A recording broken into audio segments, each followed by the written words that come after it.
Atentemos para os critérios e padrões de Deus. Irmãos, reparai, pois, na vossa vocação, visto que não foram chamados muitos sábios segundo a carne, nem muitos poderosos, nem muitos de nobre nascimento. Pelo contrário, Deus escolheu as coisas loucas do mundo para envergonhar os sábios e escolheu as coisas fracas do mundo para envergonhar as fortes. E Deus escolheu as coisas humildes do mundo e as desprezadas e aquelas que não são, para reduzir a nada as que são, a fim de que ninguém se vanglorie na presença de Deus. Mas vós sois dele, em Cristo, o qual se nos tornou, da parte de Deus, sabedoria e justiça e santificação e redenção, para que, como está escrito, aquele que se glorie, glorie-se no Senhor. 1 Coríntios 1, 26 a 31. O texto em apreço procura chamar a atenção dos coríntios quanto à verdadeira vocação dos santos e aos critérios e padrões de Deus. Enquanto o mundo atenta para os sábios, para os de alta posição social e financeira, nada disso tem importância para Cristo.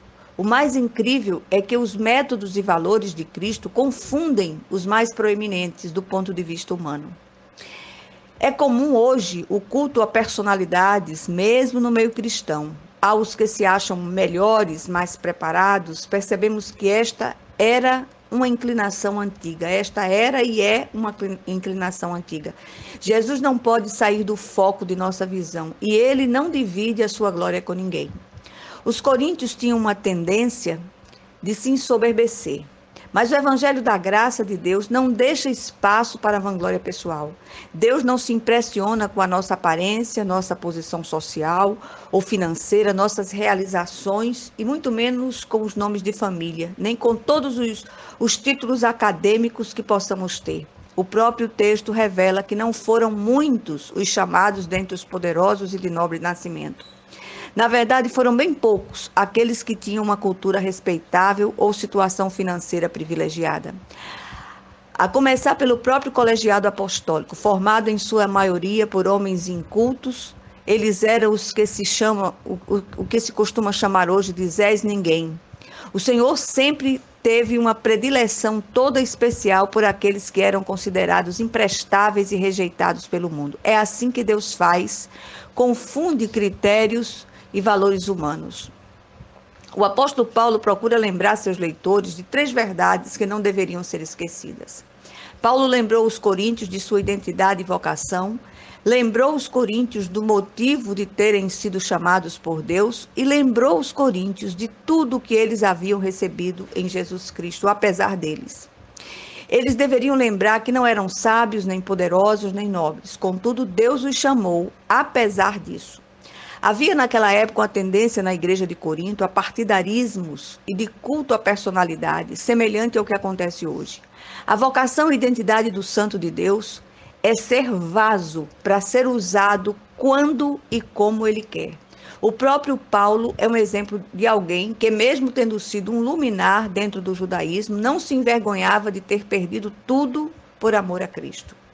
No reino de Deus, não há lugar para estrelismos humanos, porque a única estrela é Jesus Cristo. Tudo que somos, temos e fazemos é para glorificá-lo. Eles foram chamados para serem os mais estranhos instrumentos de Deus.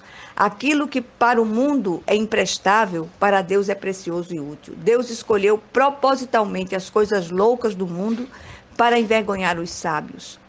Ele escolheu as coisas fracas para envergonhar as fortes, e ele escolheu as coisas humildes e desprezíveis, e aquelas que não são, para reduzir a nada as que pensam que são.